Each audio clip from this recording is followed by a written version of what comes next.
Hey, it's Anna and welcome back to my channel. So, today I am filming my July wrap-up.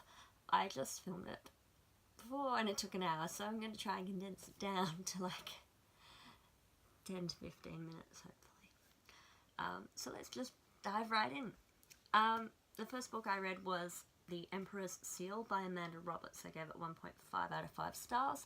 It is about a girl called Jia Yi who can sort of send her consciousness back in time when she touches historical artifacts, like into the mind of a person who was connected to it.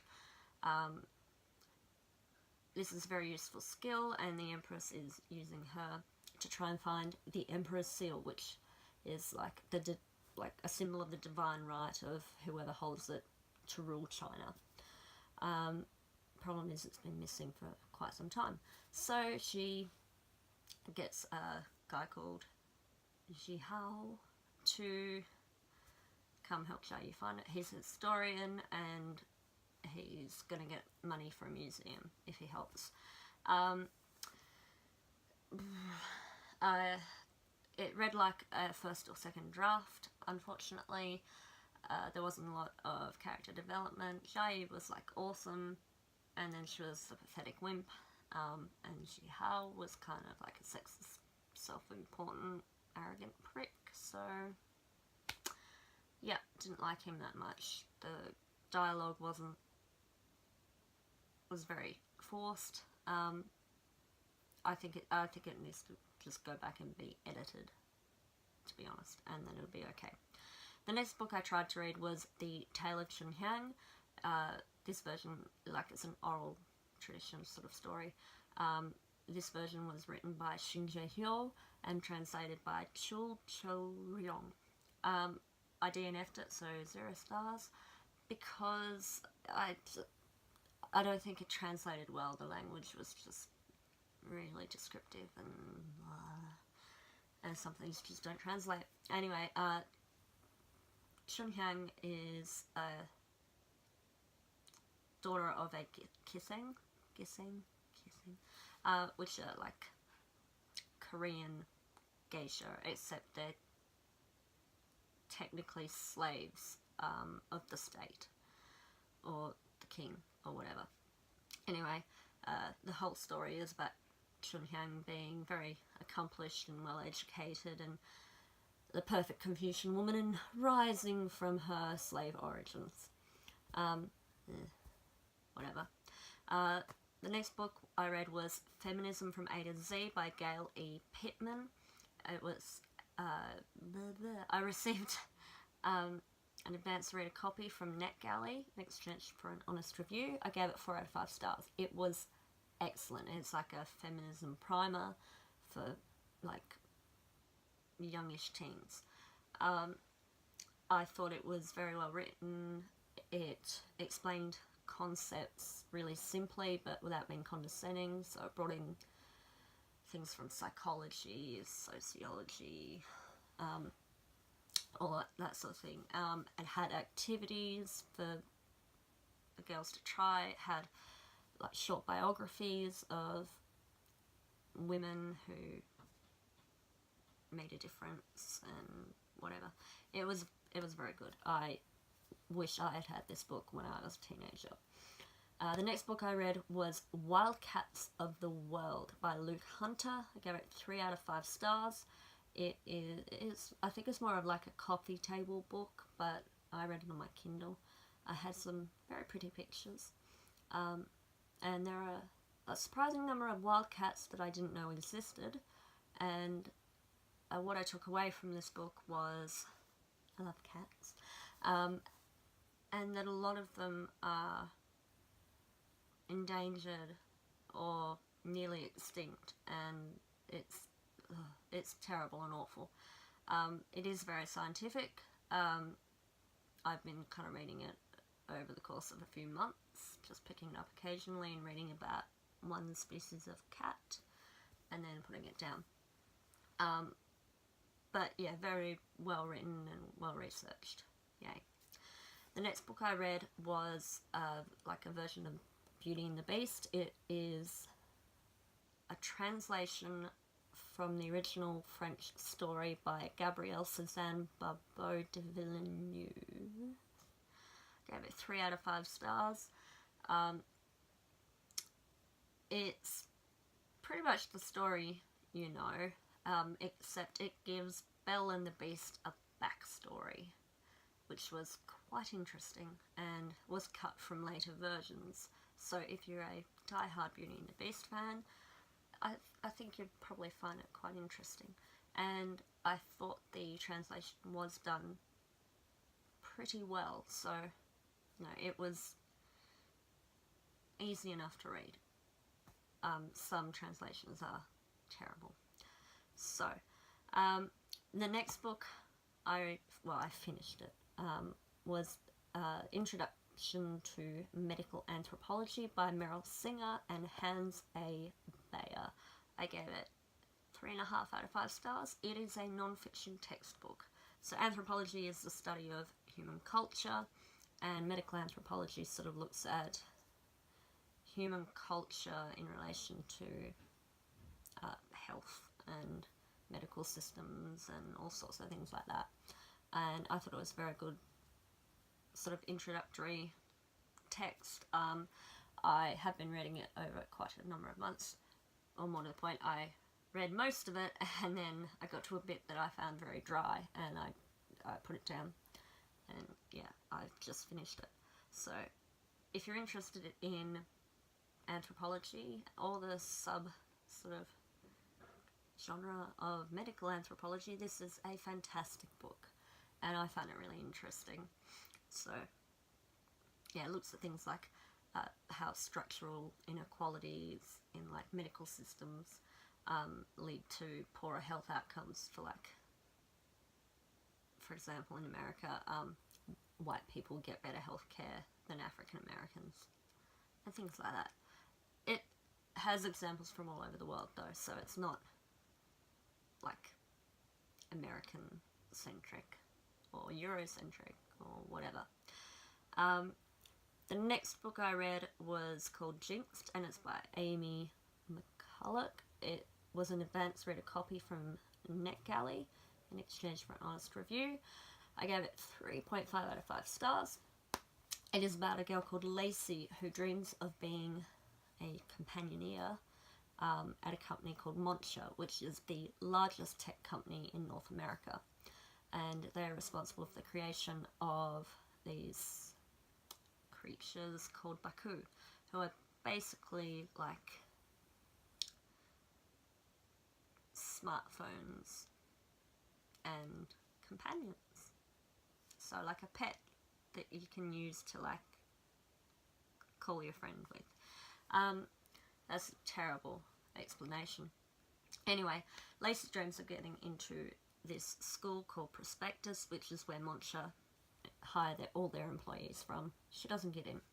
And then she finds the mangled remains of a very advanced Baku, suddenly gets accepted to the school, spends the summer fixing up this cat, Baku, and goes off to school. It's kind of reminiscent of things like Angelic Layer, or anime, like Angelic Layer and Pokemon. That might give you a bit of a hint where the story heads. It was a fun, fast-paced read.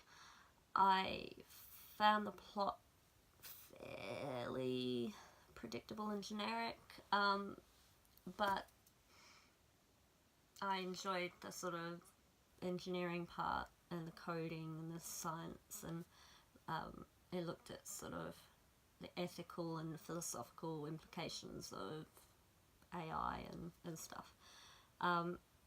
So yeah, I enjoyed it. It wasn't like the best thing I've ever read, but yeah. The next book I read was another arc from NetGalley. It was called Unwritten by Tara Gilboy. It is a middle grade fantasy. I gave it 4 out of 5 stars. It is about a girl called Gracie, who is a seemingly normal 12-year-old who lives with her mum in a small town, and She also has sort of flashes of a different life. She calls them glimmers. And it turns out she's actually a character from an unpublished manuscript by a fairly famous author called Gertrude Winters. So as Gracie grows up, she feels like she doesn't know who she is. She wants to know what was written about her. So when Gertrude Winters turns up in a town, she seeks her out and sets in motion a chain of events which kind of eventually lead everybody back into the story. It was an excellent book.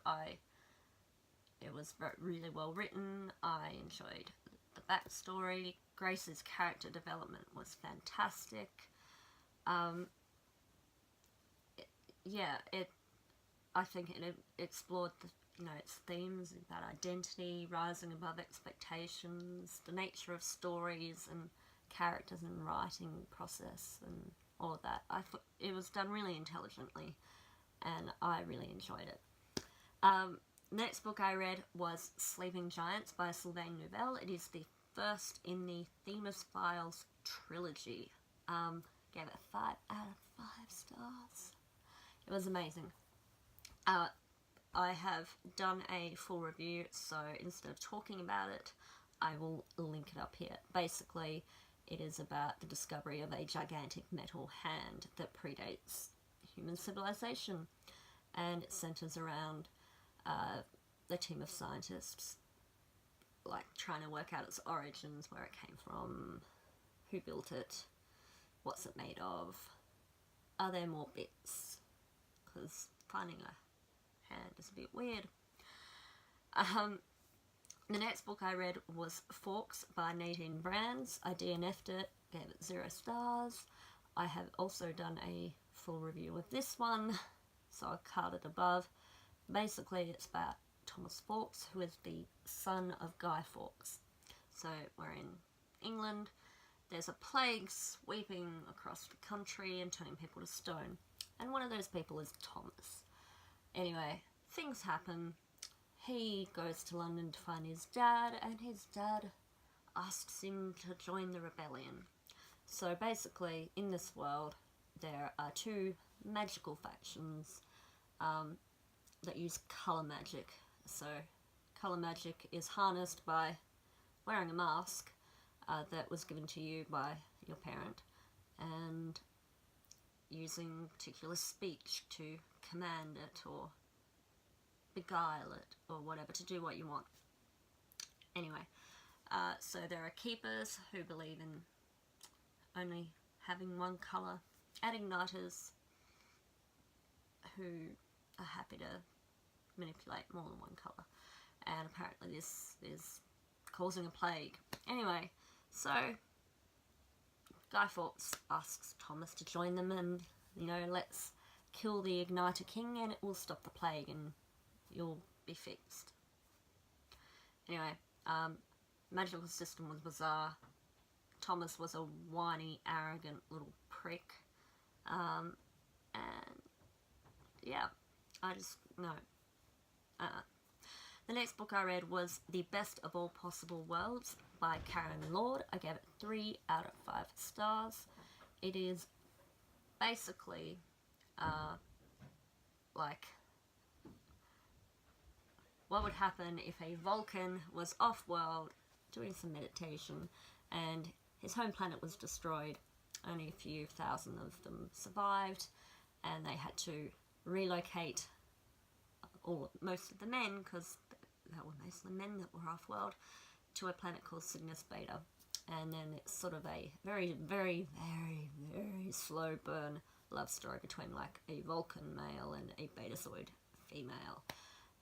They're actually Sidiri, and is the Vulcan, and she's Cygnian. She's from the planet Cygnus Beta, where the Sidiri have settled. Anyway, they go on a year-long tour of the entire planet to try and find tribes which will genetically match the Sidiri so they can repopulate the species.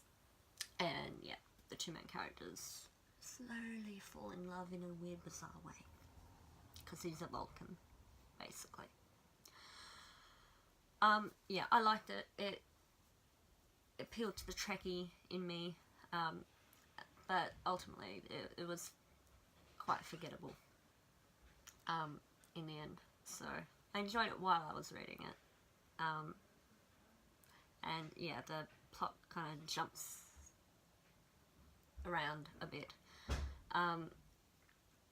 as they go visit like different tribes. So the next book I read was A Torch Against the Night by Sabah Tahir. I gave it 5 out of 5 stars. I have done a full review. I think I've talked about An Ember in the Ashes in like 5 other videos, so I can't be bothered explaining it again, but I guess I will. So the first book was about Leia, who joins the Resistance because her brother has been, well, the Scholar Resistance, because her brother has been arrested for treason. In exchange for breaking him out of prison, she agrees to go undercover at Blackcliff Academy to spy on the Commandant.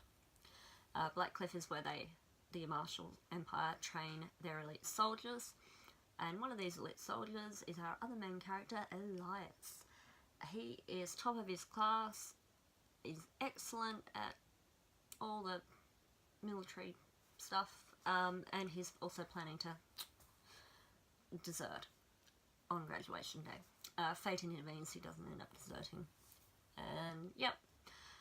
So the second book sees us following another point of view, which is Helene, and Helene was Elias's best friend. She is now the second in command to the Emperor, so his right hand does all the killing and spying and stuff for him.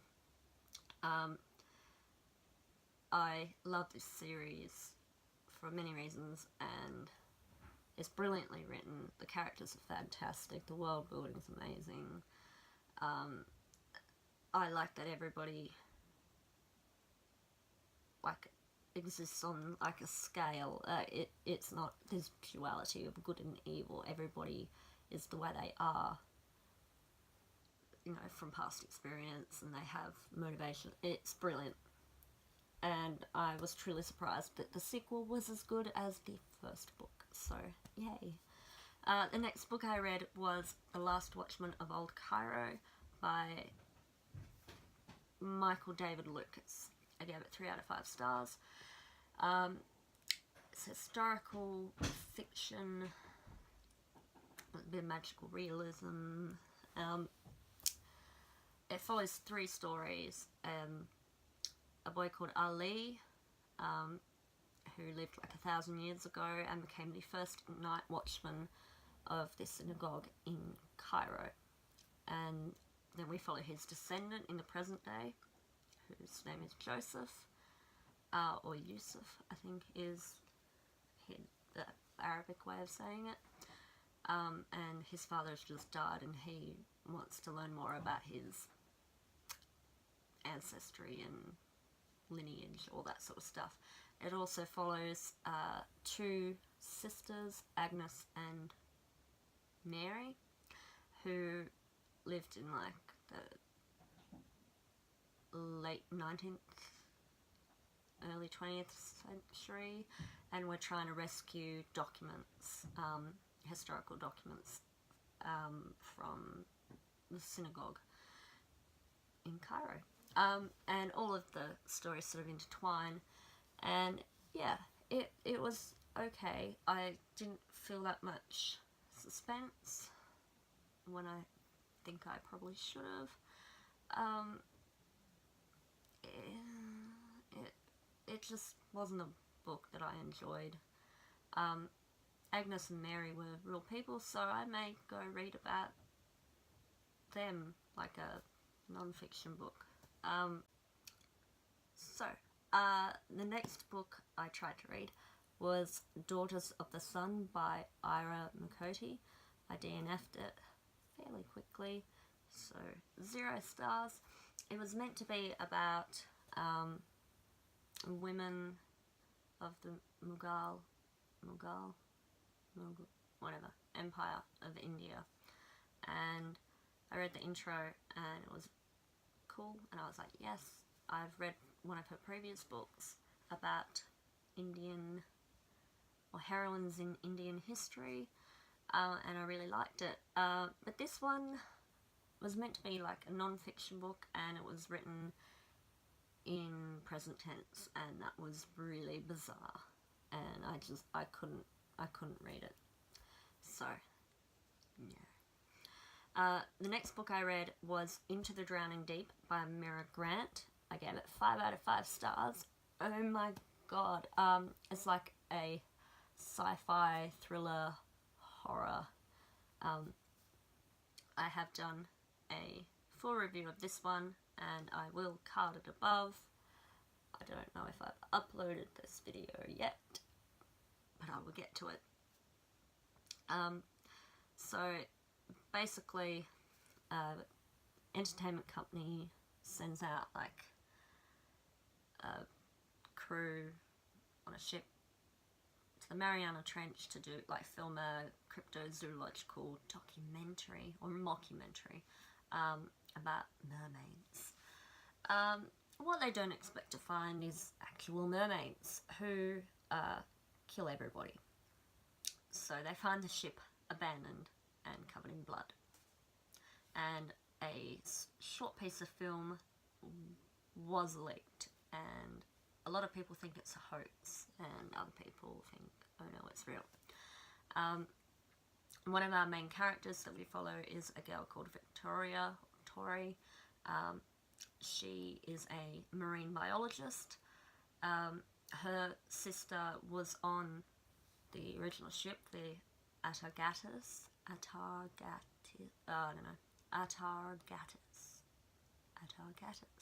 Anyway, and was killed 7 years ago. So that was 2015, and now we're in 2022, so near future. And she has been searching for signs that to prove that these mermaids were real and the video wasn't a hoax. She finds it, and a new scientific expedition funded by this entertainment company is being sent out to find the mermaids again, because that seems like a really good idea. Anyway, it's third person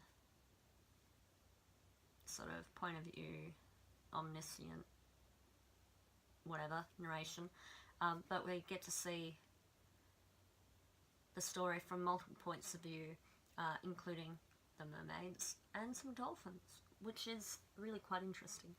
I thought the scientific aspects of it were really, really well sort of threaded through the story and seemed quite believable to me from what I know about science.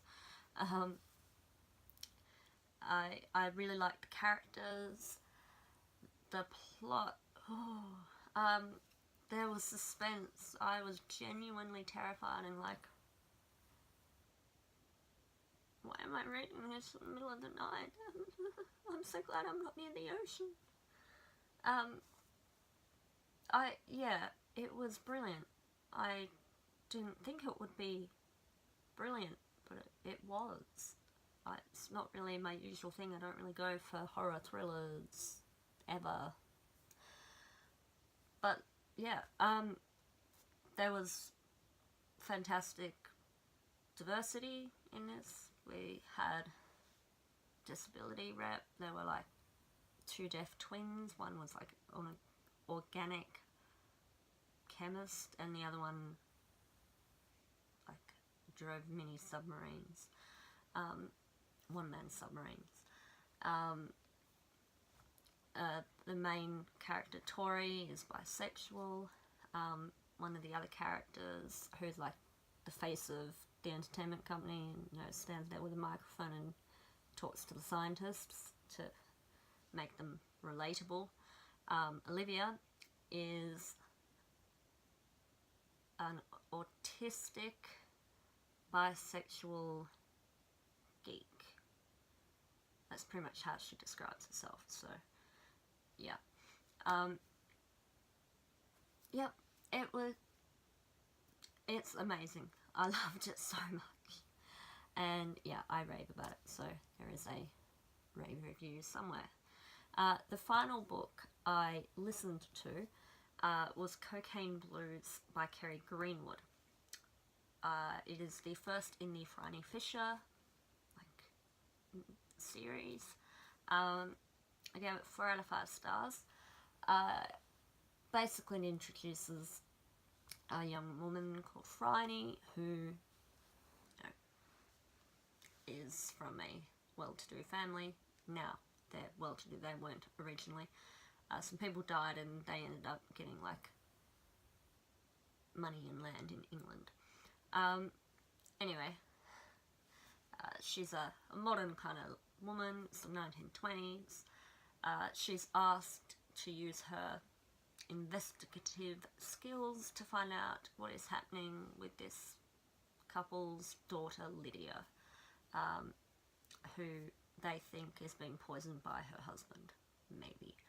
So Franny agrees to come to Australia and check it out, and she gets involved with a Russian dancer called Sasha and his family's sort of search for revenge against cocaine dealer, and also gets involved in helping some taxi drivers hunt down a terrible, evil abortionist who brutalizes young girls. Yeah, so it's all sort of happening. I really enjoyed Stephanie Daniels' narration. I do have to admit, I find it hard to separate my thoughts about the book from my experiences like watching the TV show. So I imagine all the characters like as the actors that play them, and I imagine all the settings as the ones in the show. So I really enjoyed listening to it. But yeah, I just really like Franny as a character. She's smart and independent and likes flying planes and driving fast cars, and not so much about the smoking. That's not that cool, but whatever. She wants to die of lung cancer. Anyway, so that was my July wrap up. I hope you enjoyed my video. If you did, give me a thumbs up. Even better, subscribe to my channel. Yeah, if you want notifications for future videos, click the little bell thingy, bob, do what's it data. Hopefully I never say that again. And yeah, thank you for watching, and I hope to see you again. Bye.